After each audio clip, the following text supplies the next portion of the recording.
Paz do Senhor Jesus. Deus abençoe a vida de vocês. Uma honra, Edgar, estar aqui mais uma vez. Que privilégio poder falar de um assunto tão importante, tão esquecido nas nossas igrejas, mas tão importante: o temor, o princípio da sabedoria. De fato, nós precisamos ter temor ao Senhor Deus, como já foi falado aqui desde o início desta conferência e também desde o início deste culto. Eu queria que você abrisse a Bíblia comigo em Atos capítulo 5. Eu sei que o pastor Nixon veio aqui hoje pela manhã e pregou esse texto, mas antes de vir para cá, brincando com ele, eu perguntei: qual texto que você vai pregar, pastor Nixon? Ele falou Atos capítulo 5. Eu falei: você está brincando, porque eu também vou pregar Atos capítulo 5, e eu não tenho autorização divina para mudar o texto, então eu precisarei pregar o mesmo texto. Vamos ver se sobrou alguma coisa para eu falar desse texto aqui. Eu acho que Deus quer falar com esta igreja em Atos capítulo 5. Quem escreveu esse texto, o livro de Atos, foi Lucas. Nós sabemos que Colossenses capítulo 4, versículo 14, a Bíblia mostra Lucas como um médico. Em Filemão, capítulo único, versículo 24, a Bíblia mostra Lucas como o cooperador do ministério do apóstolo Paulo. Em 2 Timóteo, capítulo 4, versículo 11, a Bíblia mostra para nós que Lucas era o único companheiro de Paulo na sua segunda prisão em Roma. Nós sabemos que Paulo fica por 2 vezes preso em Roma. Na primeira vez em uma casa que ele alugou, na segunda vez numa masmorra, um buraco debaixo de uma grande construção, onde ele sairia dali para o martírio, para ser assassinado por causa do evangelho. E o único que estava ali com ele era Lucas. Lucas escreve este livro, o livro de Atos, e também o seu evangelho. Lucas escreve essas 2 cartas para o seu amigo Teófilo, e no evangelho ele mostra como é que foi a vida do Senhor Jesus Cristo, desde o seu nascimento até a sua ascensão aos céus. Em Atos capítulo 1, ele mostra para nós, sim, os atos dos apóstolos, mas também os atos do Espírito Santo na igreja primitiva. No capítulo 1 de Atos, que foi escrito por volta do ano 60 depois de Cristo, Lucas mostra para nós Pedro e os demais apóstolos recebendo a ordem do Senhor Jesus: fiquem em Jerusalém, até que do alto vocês sejam revestidos de poder. E quando vocês forem revestidos de poder, vocês serão minhas testemunhas, tanto em Jerusalém, Judeia, Samaria e até os confins da terra. Em Atos capítulo 2, nós temos o cumprimento dessa profecia. Nós vemos o Espírito Santo descendo sobre os 120 no cenáculo. E agora a igreja pode se expandir para Jerusalém, Judeia, Samaria, até os confins da terra, como o Jesus Cristo de Nazaré tinha prometido.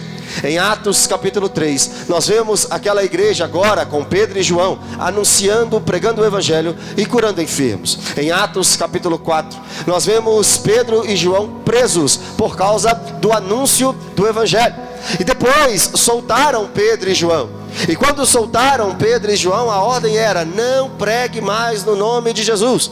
Mas eles disseram em Atos capítulo 4, versículo 20: eu não posso deixar de falar daquilo que eu tenho visto e daquilo que eu tenho ouvido. Em Atos capítulo 5, mais uma vez Pedro e João são presos por pregar e anunciar o evangelho.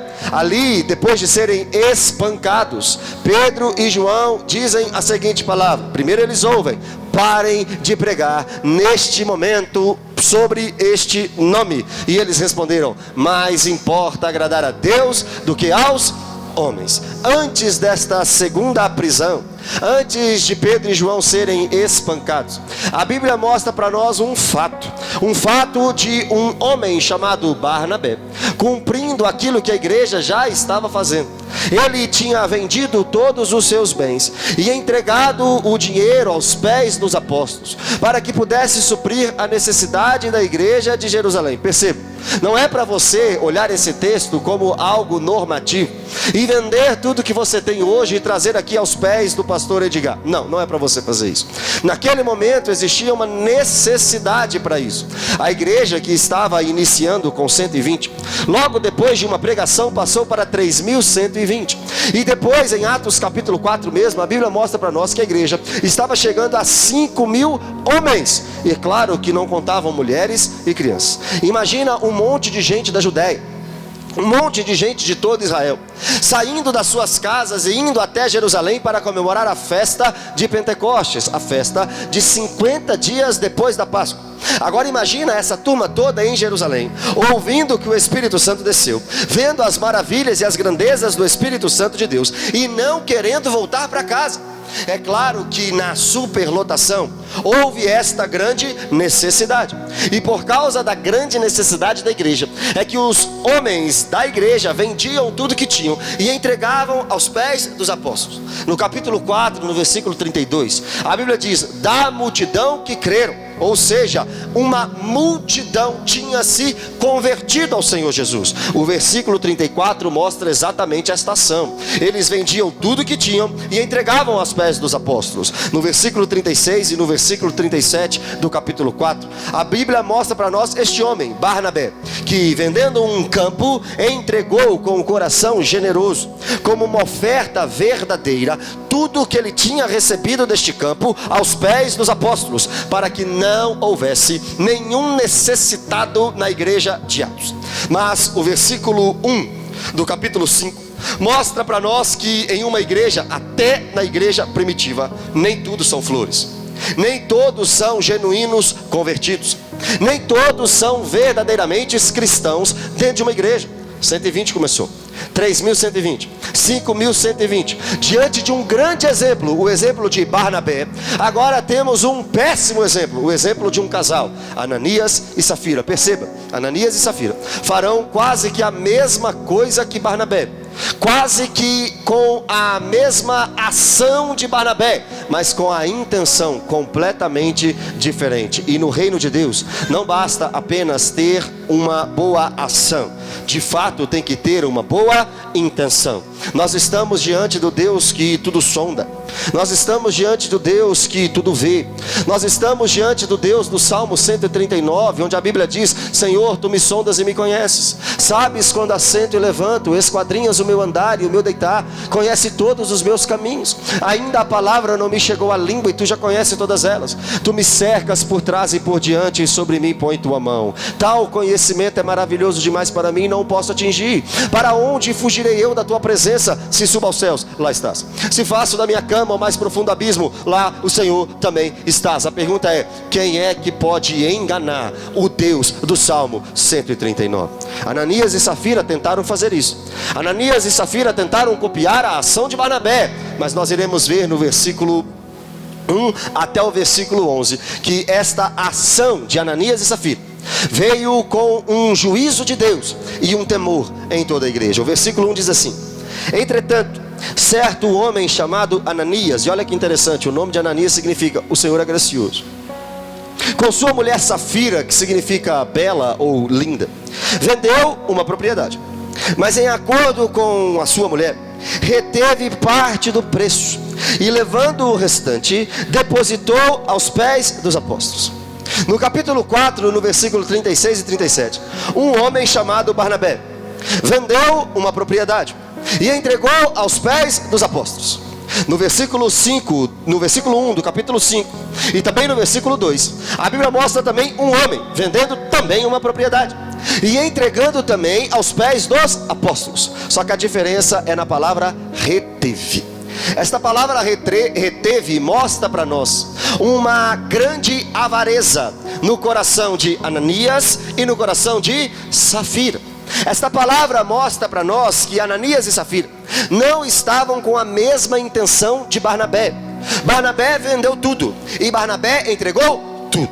Ananias e Safira venderam tudo, mas não entregaram tudo. Nós iremos ver na sequência do texto que não era obrigado a vender nada, que não era obrigado a entregar nada, mas se fosse fazer, era para fazê-lo de todo o coração. Barnabé fez de todo o coração, mas Ananias e Safira só queriam fazer por aparência. Ananias e Safira queriam imitar Barnabé, porque provavelmente queriam ser notados dentro da igreja, uma igreja de 5.000 pessoas. Barnabé fez com o coração, sem a preocupação de ser notado, e foi notado. Ananias e Safira fizeram com o coração, se preocupando com a notoriedade, e eles foram notados, mas com um péssimo exemplo. Se você lembrar comigo de Josué capítulo 7, você vai lembrar de outro homem na escritura avarento, que fez com que toda a nação de Israel sofresse pela sua avareza, assim como Ananias e Safira. Você vai lembrar comigo que com a liderança de Josué, Israel vence Jericó e começa a conquistar a terra prometida. Depois da luta em Jericó, Israel lutaria na cidade de Ai. Israel vence Jericó, mas perde na cidade de Ai. Deus tinha falado depois da vitória de Jericó assim: olha, não pegue nada dos inimigos. Não é para levar nenhum despojo para sua casa, para sua tenda. Não leve nada desta batalha. E um homem levantou-se e foi até o terreiro do inimigo, e desobedecendo a ordem de Deus, levou despojos dos inimigos para a sua terra. Israel então foi para a batalha de Ai e perdeu a batalha de Ai. Com Josué, Deus disse para ele que a nação de Israel tinha perdido aquela batalha por causa de um homem no meio da tribo de Judá, no meio dos Zeraitas, na casa de Zabdi. O nome dele era Acã. Acã fez com que, por causa da sua avareza, Israel perdesse uma batalha. E o juízo de Deus caiu sobre Acã, sobre sua família, porque naquele exato momento eles foram apedrejados e o mal saiu da nação de Israel. Da mesma forma avarenta, Ananias aparece aqui no Novo Testamento. No Antigo Testamento, Acã, um homem avarento, recebe juízo de Deus. Aqui no Novo Testamento, um homem avarento também receberá o justo juízo de Deus. Este homem avarento, que queria viver pela aparência, tentou imitar Barnabé. Na ação ele imitou, mas na intenção ele pecou. E o versículo 3 diz assim: então disse Pedro. Se você é um leitor cuidadoso dos evangelhos, você vai ver Pedro sempre na liderança dos apóstolos. Pedro, de fato, sempre chama a responsabilidade para si. Pedro, de fato, sempre é aquele que toma a palavra. Pedro é aquele que em Mateus 16 disse assim: olha, tu és o Filho, o Cristo, o Filho do Deus vivo. Pedro é aquele que queria fazer com que, pela força do seu braço, Deus encarnado fosse justificado. Você lembra quando Pedro pega uma espada e corta a orelha de um soldado? É Pedro tomando a iniciativa. Em toda a escritura você vai ver Pedro tomando sempre a iniciativa. Pedro é aquele que, mesmo negando Jesus 3 vezes, antes de negá-lo disse: Senhor, você está dizendo que alguém vai te trair, você está dizendo que alguém vai te negar, mas mesmo que todos te neguem, eu jamais te negarei. É este Pedro, líder, é este Pedro que agora está cheio do Espírito Santo. É este Pedro que vai denunciar o pecado de Ananias e Safira. O versículo 3 continua dizendo: Ananias, por que encheu Satanás teu coração para que mentisses ao Espírito Santo, reservando parte do valor do campo? Pedro vira para Ananias e diz assim: ô Ananias, por que é que você foi satanicamente inspirado? Ananias, por que é que você deu lugar ao diabo? Ananias, por que é que você aceitou os dardos inflamados do maligno? Ananias, por que é que você não se sujeitou a Deus, não resistiu ao diabo, para que ele fugisse de você? E foi exatamente isso que Pedro escreveu na sua primeira carta, anos depois. Ananias, por que é que você sofreu a influência de Satanás e começou a mentir para o Espírito Santo? Ananias, deixa eu te explicar. Na hora da oferta, você veio querendo parecer generoso para toda a igreja e para os apóstolos. Mas Ananias, quem recebe a oferta é aquele que criou todas as coisas, e era aquele Espírito que pairava sobre as faces das águas na criação de todas as coisas. Ananias, você veio ofertar mentindo diante daquele que ungiu juízes, reis, profetas, sacerdotes no Antigo Testamento para fazer a obra de Deus. Ananias, você mentiu para aquele que desceu como pomba no batismo do Senhor Jesus e que ouviu do Pai: este é o meu filho amado, a quem eu tenho prazer. Ananias, você veio ofertar mentindo diante daquele que é o consolador da igreja. Ananias, você mentiu diante daquele que veio como consolador e também como selo, ou seja, como garantia da salvação de todo aquele que crê. Ananias, você satanicamente inspirado, mentiu na hora da oferta diante do Espírito Santo de Deus. Mas Ananias, você não era obrigado a fazer isso. Ninguém te obrigou a vender, ninguém te obrigou a entregar, ninguém te obrigou a ofertar. O texto diz: reservando parte do valor do campo, conservando, versículo 4, porventura não seria teu, e vendido não estaria em teu poder? Pedro vira para Ananias e diz: Ananias, para que isso? Barnabé fez com a intenção correta. A igreja em Atos 4, 34 e em Atos 2, 42 ao 47 também fez com a intenção correta. Mas Ananias, por que é que você tentou se equiparar aos homens generosos, já que você é avarento? Ananias, por que é que você vem com esta capa como um sepulcro caiado, bonito por fora, mas podre por dentro? Ananias, por que é que você achou que conseguiria êxito diante desta sua ação, se quem está aqui sondando corações é o Espírito Santo? Ananias, você poderia vender o que quisesse. Ananias, você poderia ficar com esse dinheiro pro resto da sua vida. Você poderia aplicá-lo, você poderia ganhar juros, você poderia comprar outra propriedade. Ananias, você poderia chegar dizendo: não, eu só quero doar uma parte. Ananias, tudo isso lhe era permitido, mas você, Ananias, escolheu o pior caminho. Você escolheu a mentira. Se você reservasse tudo para você, estava tudo certo. Se você não entregasse nada, estava tudo certo. Mas você entregou com avareza, com vaidade e com soberba. E o texto continua dizendo no versículo 4: como pois assentaste no coração este desígnio? Percebe, irmãos, não foi um acidente, foi algo planejado. Era um desígnio, era um plano. Ananias e Safira planejaram esta situação maquiavélica dias antes, talvez meses antes, não sabemos.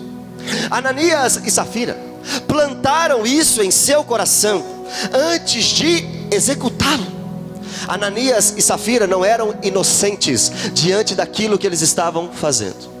Ananias e Safira não foram pegos desprevenidos por uma avareza que chegou naquele momento. Não, a avareza de Ananias e Safira morava no coração deles. Eles fizeram um desígnio, eles planejaram, orquestraram e praticaram, colocaram em voga aquilo que eles tinham pensado bem antes, um desígnio. E o texto vai dizer no final do versículo 4: não mentistes aos homens, mas a Deus. No versículo 3 o texto diz que eles mentiram ao Espírito Santo. No versículo 4 o texto diz que eles mentiram a Deus. Aqui nós temos a prova cabal de que o Espírito Santo de Deus é Deus. Aqui nós temos uma base para a doutrina daquilo que nós chamamos de Trindade: Deus Pai, Deus Filho e Deus Espírito Santo. Aqui o texto revela para nós que existe sim mais de uma pessoa em Deus. Nós não somos politeístas, nós somos monoteístas, ou seja, nós não adoramos vários deuses, nós adoramos apenas um Deus: o Deus de Abraão, o Deus de Isaac, o Deus de Jacó, o Deus que chama o que está escrito na minha blusa: eu sou o que sou, eu serei o que serei. Nós adoramos este Deus. Mas na Escritura, esta divindade se apresenta em três pessoas. O que eu posso fazer? A Bíblia mostra para nós Deus Pai como Deus, Deus Filho como Deus e Deus Espírito Santo como Deus. A Bíblia mostra para nós o Pai criando, o Filho criando, o Espírito criando. A Bíblia mostra para nós o Pai escolhendo, o Filho escolhendo, o Espírito escolhendo. A Bíblia mostra para nós o Pai agindo, o Filho agindo, o Espírito agindo como Deus. Então na matemática estaremos completamente errados. 1 mais 1 mais 1 é igual a 3 na matemática. Na teologia, 1 mais 1 mais 1 é igual a 1. No português, 1 mais 1 mais 1 são 3. Na teologia, 1 mais 1 mais 1 é 1. Ou melhor, pode ser também é 3. Está errado. São 3 seria o certo. É 3, está errado, mas é 3 pessoas. Não posso falar, são 3 pessoas. Entenderam que no português está errado, que na matemática está errado, mas na teologia está certo? Essa é a doutrina mais difícil de toda teologia, a doutrina da Trindade. Mas o texto mostra para nós que o Espírito Santo, assim como o Pai, assim como o Filho, é Deus. E Ananias está mentindo diante de Deus, o Deus do Salmo 139. Olha a audácia e a soberba de Ananias. Mas não é só de Ananias, é da avareza de Ananias. A avareza te faz mentir para Deus, o orgulho te faz mentir para Deus. A vaidade e a prepotência, o orgulho te fazem mentir para Deus. Não só Ananias, nós levantamos mãos aqui, e às vezes quem está nos olhando acha que somos de fato adoradores sinceros e verdadeiros, mas é Deus que sabe se somos ou se não somos. Quando nós ofertamos, é Deus que sabe se nós estamos dando aquilo que vai nos custar. Lembra de Davi? Davi, depois que fez o censo em Israel, que Deus disse que não era para fazer, se arrepende do censo, e chega uma praga na nação de Israel, que mata alguns homens. E para cessar a praga, Davi quer ofertar diante de Deus. E Araúna tinha um campo, e este homem Araúna disse para Davi: Davi, pega tudo que você quiser e pode ofertar. Davi disse: não, eu não quero dar nada ao Senhor que não me custe. Eu quero comprar a oferta para dar ao Senhor. Ananias aqui, como um legítimo avarento, soberbo, prepotente e orgulhoso, está tentando mentir a homens, mas na verdade está mentindo a Deus. Versículo 5: ouvindo estas palavras de juízo, Pedro, que era um líder nato da igreja, agora está como representante de Deus, oferecendo juízo a Ananias, sendo boca de Deus para Ananias, e está mostrando a Ananias a sua mentira, a sua falha e a sua avareza. E agora, diante da mentira, da falha e da avareza, Ananias está ouvindo um juízo de Deus através de Pedro. Ouvindo estas palavras, Ananias caiu e expirou. Ouvindo estas palavras, Ananias morreu. Irmãos, deixa eu te explicar uma coisa. Eu pedi para você abrir em qual livro? Atos dos Apóstolos. E Atos dos Apóstolos se encontra em qual testamento? No Novo Testamento. Nós olhamos para as páginas do Antigo Testamento e achamos que o Deus do Antigo Testamento é diferente do Deus do Novo, mas é o mesmo Deus. As ações do Deus do Antigo continuam no Novo, claro que em uma dispensação, em um período de tempo diferente, mas nós sabemos que é o mesmo Deus. Em Êxodo no livro de Êxodo, a Bíblia mostra para nós Deus derramando 10 pragas na nação do Egito: águas transformadas em sangue, rãs, piolho, mosca, peste nos animais, úlcera, chuva de pedra, gafanhoto, trevas sobre todo o Egito e a morte dos primogênitos. A última praga de Deus enviada ao Egito era matar crianças. Ah não, mas isso era coisa do Antigo Testamento. Vamos continuar nas páginas do Antigo Testamento. Em 1 Samuel capítulo 15, como forma de juízo para os amalequitas, Deus manda Saul matar todos daquela cidade, inclusive as crianças de colo. Agora nas páginas do Novo Testamento, ou melhor, continuando nas páginas do Antigo Testamento, Deus invade a Assíria, invade o reino do norte através da Assíria, levando juízo para aquela nação, matando vários homens. Ainda nas páginas do Antigo Testamento, nós vemos o reino do sul sendo destruído pela Babilônia, como forma de juízo de Deus, matando e levando cativos vários homens. Agora no Novo Testamento, na época da graça, nós estamos vendo Ananias morrendo amando de Deus por causa do seu pecado. Também na época da graça, nós veremos Safira morrendo amando de Deus por causa do seu pecado. Em Atos capítulo 12, no período da graça, no Novo Testamento, na Nova Aliança, nós vemos Herodes sendo ovacionado por um discurso e não dando glória a Deus, esquecendo de Isaías 42, versículo 8, onde a Bíblia diz que Deus não divide a sua glória com ninguém, e sendo morto, comido de bicho. nós vemos ainda nas páginas do Novo Testamento uma promessa terrível de juízo e de lago de fogo e enxofre. O Deus que aguarda o derramamento da sua ira em todo aquele que não crê no seu Filho. Nós estamos aguardando o novo céu e a nova terra, e glória a Deus por isso. Mas nem todos podem dizer isso. A Bíblia mostra para nós em Apocalipse capítulo 14 o resultado daqueles que seguem a besta, o sistema contra o povo de Deus. E o resultado é ser lançado no lago de fogo e enxofre, onde a fumaça nunca acaba, porque o fogo nunca para de queimar. Nós estamos diante de um Deus que é amor, maravilhoso. É um Deus de graça, é um Deus de misericórdia, é um Deus de longanimidade, é um Deus de benignidade, mas também é um Deus de juízo. É um justo juiz que não pode em hipótese alguma deixar um pecado sequer sem receber a sua paga. Deus nunca vai deixar um pecador ficar sem pagar pelo seu pecado. É isso mesmo. Ou o seu pecado foi pago em Cristo Jesus, ou você vai pagar pelo seu pecado eternamente. Mas nenhum pecado vai ficar sem sua paga. E Ananias aqui agora está recebendo o justo juízo de Deus. Eu já vi pregador lendo esse texto falando assim: coitado de Ananias. Coitado de Ananias. Ananias merecia isso aqui mesmo, assim como você merecia toda vez que você mente diante de Deus, assim como eu merecia todas as vezes que eu falho diante de Deus. O que nós merecíamos era condenação. A Bíblia diz: não há um justo sequer, não há ninguém que entenda, não há quem busque a Deus. Todos se extraviaram e a uma se fizeram inúteis. Jeremias 17 versículo 9 diz que completamente enganoso e corrupto é o coração do homem. Em Gênesis capítulo 6, principalmente a partir do versículo 5, a Bíblia diz que Deus se entristece profundamente por ter criado o homem, tamanha a sua corrupção, e ele vem com um dilúvio para matar homens. Esse é o Deus. Esse é o Deus da Escritura. Porque em Romanos capítulo 11 a Bíblia diz: considerai a bondade de Deus, mas também considerai a severidade de Deus. Em João capítulo 3 versículo 16 a Bíblia diz que Deus amou o mundo, que deu o seu Filho de tal maneira, para todo aquele que crê não pereça, mas tenha vida eterna. Mas no mesmo capítulo, no versículo 36, a Bíblia diz que para aquele que não se arrepende, Deus permanece diante dele com ira.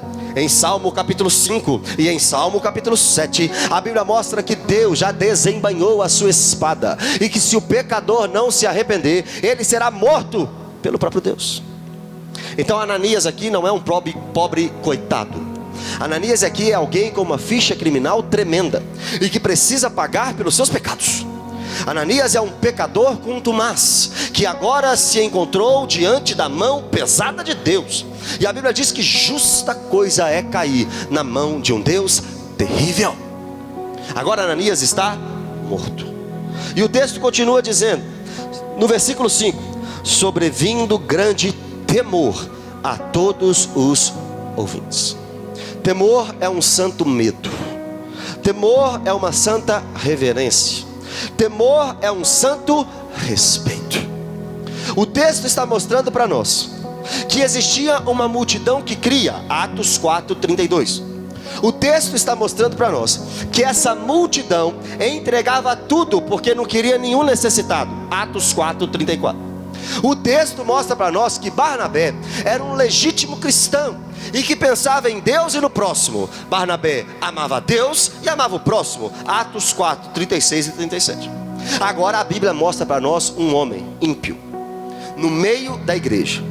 Um homem ímpio, infiltrado na igreja, recebendo o castigo de Deus e gerando na igreja temor. Imagina se a moda pega. Imagina se Deus começa a abater uns soberbos, porque o texto diz que Deus abate o soberbo, mas dá graça ao humilde. Imagina se para que a Lagoinha Ribeiro de Abreu tenha mais temor a Deus, porque vocês fizeram uma conferência assim. Imagina se para que de fato esta igreja tenha temor e reverência e respeito a Deus. Imagina que para isso, hoje, neste culto, Deus tenha que matar alguns de vocês aqui. Misericórdia, está amarrado, está repreendido? Eu não sei. Não estou falando que esse texto é doutrinário. Não estou falando que Deus vai fazer isso o tempo todo. Estou falando que Ele fez. E se ele fez, a porta não está fechada. Se ele fez, ele pode fazer de novo, a hora que ele quiser. E o texto está mostrando para nós que a igreja recebeu a ação de Deus contra Ananias, não como haters, né, que fala agora. Que isso? Mas esse Deus de misericórdia, mas esse Deus de bondade, mas esse Deus de amor, eu não aceito um Deus desse. Não foi assim que a igreja recebeu. A igreja recebeu com reverência. A igreja recebeu com respeito. Abacuque capítulo 2, versículo 20. O Senhor está no seu santo templo, cale-se diante dele toda a terra. Eclesiastes capítulo 5. Quando estiveres na presença de Deus, sejam poucas as suas palavras, porque o Senhor está no céu e você apenas na terra. Quando Jó foi questionar a Deus por causa das suas dificuldades, Deus disse a Jó: tá bom, Jó, onde é que você estava quando eu criei todas as coisas? Onde é que você estava? Tá bom, Jó, então quando eu coloquei os firmamentos, qual que é a sua opinião sobre isso? Nenhuma. Ele não tem a menor condição de responder a Deus. Assim somos nós. Paulo, quando olha a grandeza de Deus em Romanos 9, 10 e 11, naquilo que diz respeito à salvação, não consegue questionar a Deus. Simplesmente vira para Deus e diz: ó, profundidade das riquezas, tanto da sabedoria quanto do conhecimento de Deus. Quão insondáveis são os seus juízos, e quão inescrutáveis os teus caminhos. Quem, pois, conheceu a mente do Senhor? Ou quem foi o seu conselheiro? Ou quem lhe deu primeiro para que lhe fosse restituído? Porque dele, por meio dele, para ele são todas as coisas. A ele, pois, glória eternamente. Amém. Em João capítulo 4, quando Jesus está na cidade chamada Sicar, em Samaria, conversando com uma mulher samaritana em público, coisa que um judeu não faria, principalmente com uma mulher, e principalmente com uma mulher samaritana. A Bíblia mostra para nós os discípulos chegando diante de Jesus, vendo aquela cena, mas não questionando ao mestre, porque o mestre faz o que quer, o discípulo aprende e não questiona. Se fosse para questionar, seria outro mestre, mas você não é mestre, ele é mestre, nós somos alunos. Nós somos discípulos.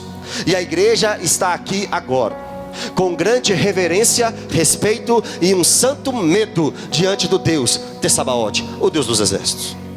E aí o texto continua agora, a partir do versículo 6.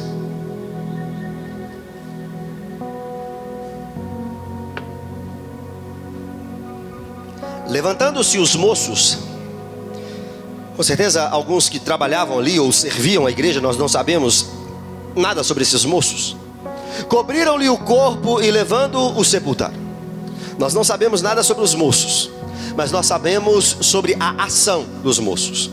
Em Deuteronômio capítulo 21, a Bíblia mostra para nós que alguém que era maldito de Deus, alguém que recebia um santo juízo de Deus, precisava ser sepultado imediatamente, porque era alvo da ira de Deus. Exatamente o que aconteceu com Ananias, e exatamente o que os moços fizeram diante de Ananias. Nós não sabemos nada dos moços, mas nós sabemos que eles eram obedientes à lei de Deus. Nós não sabemos muito sobre eles, mas nós sabemos que eles serviram a Deus segundo o que está escrito na lei, completamente diferente de Ananias. A partir do versículo 7 até o versículo 10, nós vemos agora a segunda pessoa deste plano mau. Agora nós estamos diante de Safira. Ananias já está agora, nesse momento, queimando no inferno. Isso é um fato. Ele está no Hades, pagando pelos seus pecados. E ele foi aqui, nesse momento, em Atos 5, enviado para lá. Seu corpo na sepultura, sua parte material está até agora queimando no Hades, pagando pelos seus pecados. Mas ele não está sozinho lá não. Ele está com a esposa dele. Olha o versículo 7. Quase 3 horas depois, entrou a mulher de Ananias, não sabendo o que ocorrera. Então Pedro, dirigindo-se a ela, perguntou-lhe: dize-me, vendeste por tanto o tanto que Ananias tinha falado, aquela terra? Ela respondeu: sim, portanto. Perceba, irmãos, Ezequiel capítulo 18, versículo 4. A Bíblia diz lá assim, ó: a alma do pai é minha, a alma do filho é minha, a alma que pecar, essa morrerá. Ananias já tinha recebido o seu justo juízo, e agora chegou a vez de Safira. Safira, que significa linda e bela, não teve uma atitude linda e bela, não, ela mentiu, exatamente como seu marido.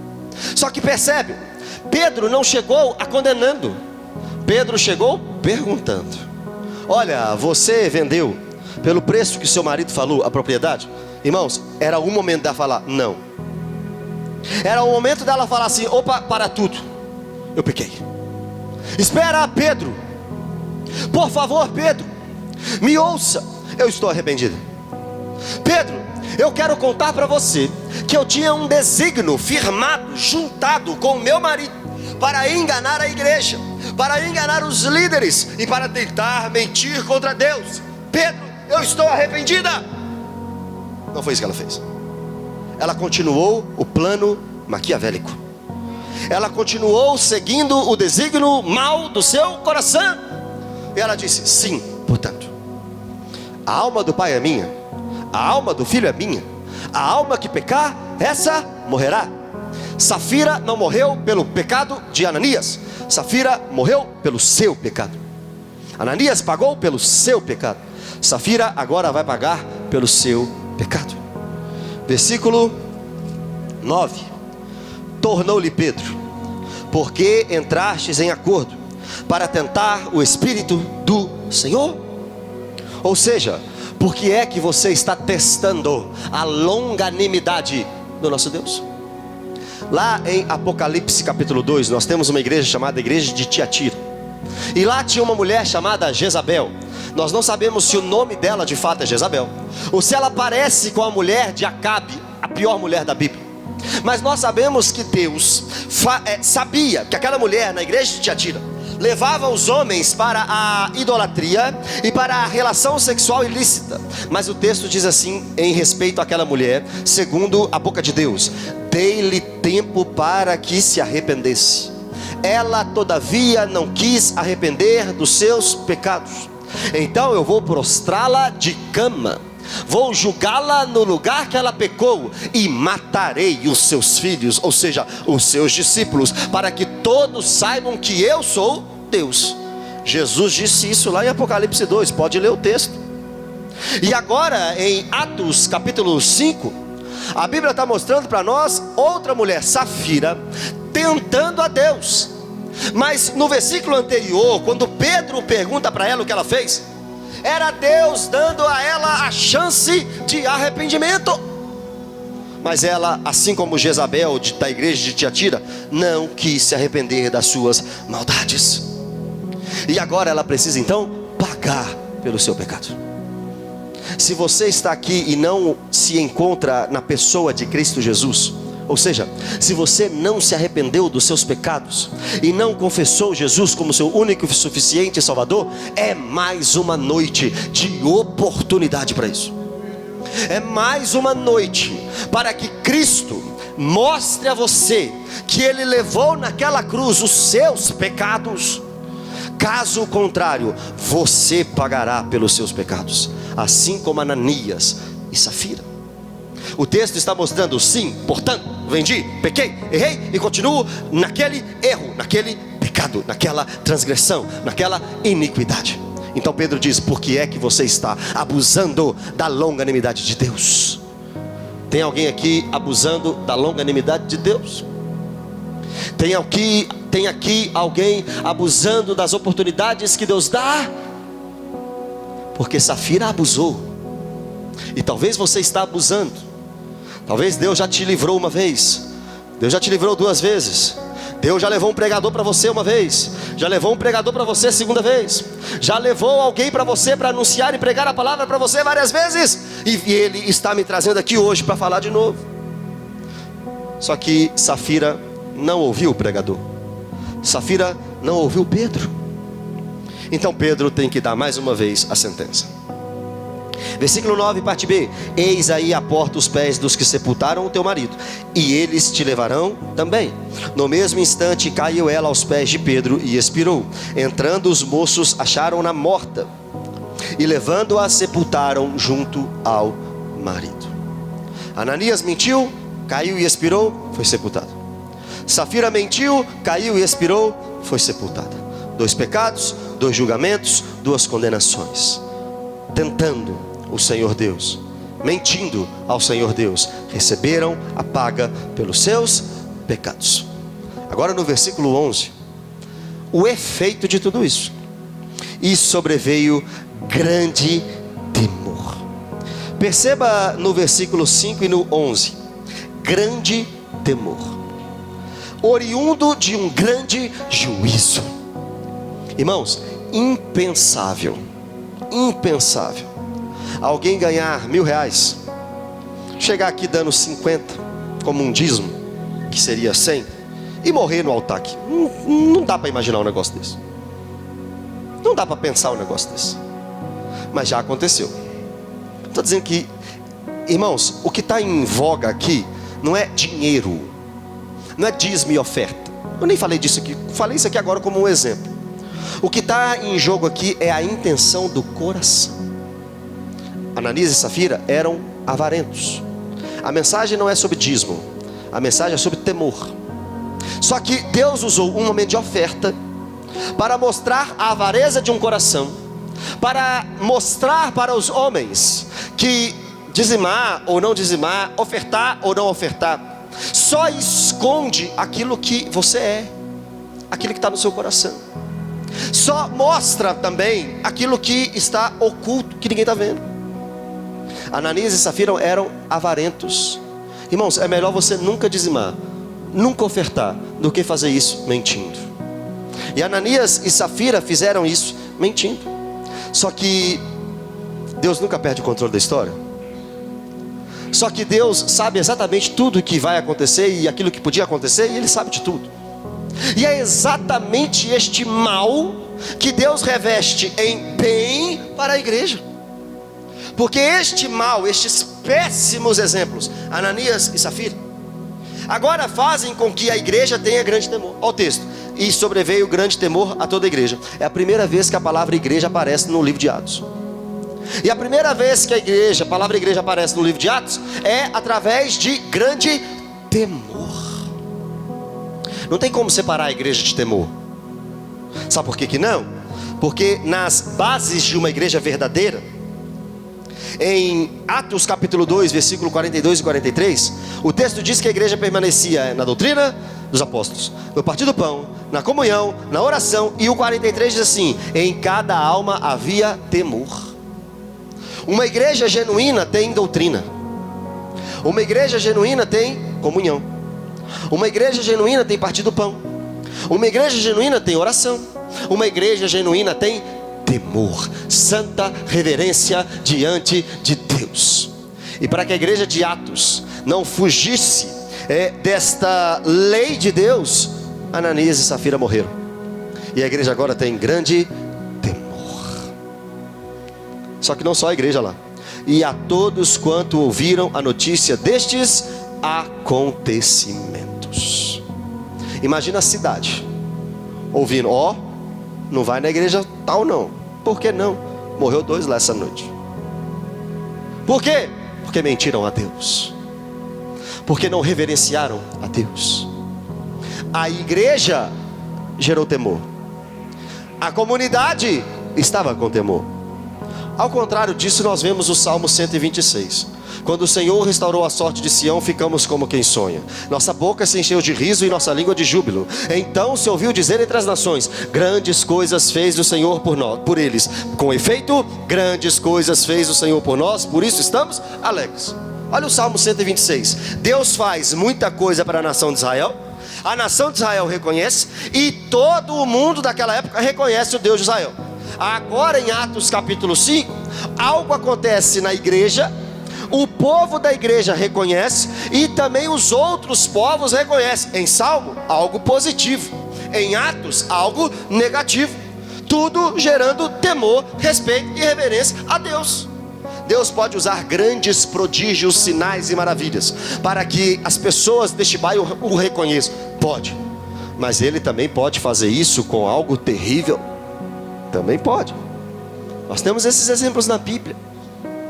Irmãos, Ananias e Safira é um péssimo exemplo. São péssimos exemplos, mas é um exemplo necessário.